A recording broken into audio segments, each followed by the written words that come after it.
सोनभद्र की कहानी। बहुत समय पहले जब गंगा और विंध्य पर्वत की धरती पर सभ्यताएं जन्म ले रही थीं, तब इस इलाके में घने जंगल, गहरी नदियां और विशाल पहाड़ बसे थे।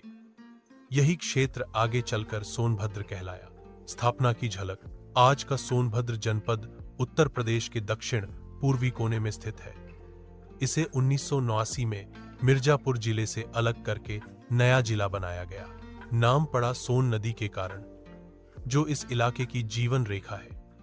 लेकिन सोनभद्र का इतिहास सिर्फ आधुनिक नहीं है।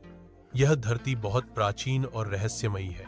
प्राचीन कथा और इतिहास कहा जाता है कि यह वही इलाका है जहां कभी विंध्याचल पर्वत श्रृंखला का विस्तार था। यहां पत्थरों और गुफाओं में शैल चित्र मिले हैं जो हजारों वर्ष पुराने हैं। यहां चंद्रवंशी राजाओं ने शासन किया। मौर्य, गुप्त और चंदेल शासकों के दौर में भी यह क्षेत्र महत्वपूर्ण रहा। स्थानीय लोगों के गीतों में यह भी कहा जाता है कि पांडवों ने अपने अज्ञातवास के समय इस इलाके में कदम रखा था। सोनभद्र की यात्रा। अब कल्पना कीजिए कि आप सोनभद्र घूमने निकले हैं। रिहंद जलाशय सबसे पहले आप पहुंचते हैं। रिहंद बांध, जो एशिया का सबसे बड़ा कृत्रिम झीलों में से एक है।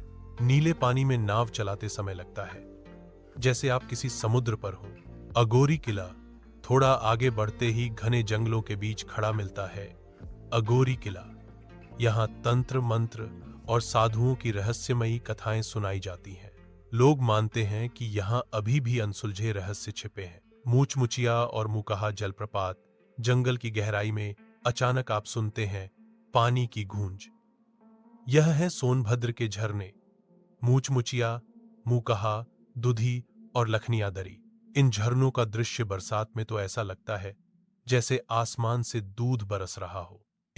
विजयगढ़ और शौरगढ़ किले। इतिहास प्रेमियों के लिए यहां विजयगढ़ और शौरगढ़ के किले हैं।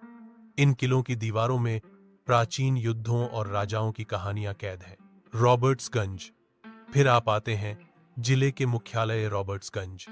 यहां से पूरा सोनभद्र देखने का रास्ता खुलता है। शहर के पास ही पहाड़ियां और हरे भरे जंगल शुरू हो जाते हैं। सोनभद्र, ऊर्जा की राजधानी। आज सोनभद्र को लोग ऊर्जा का प्रदेश भी कहते हैं। यहाँ कई बड़ी थर्मल पावर परियोजनाएं और कोयला खदानें हैं जो पूरे उत्तर प्रदेश और देश के कई हिस्सों को रोशनी देती हैं। निष्कर्ष, सोनभद्र की यह कहानी हमें बताती है कि यह जिला सिर्फ उत्तर प्रदेश का एक कोना नहीं है, बल्कि प्राचीन सभ्यता का साक्षी, प्रकृति का अद्भुत उपहार और आधुनिक भारत की ऊर्जा राजधानी है।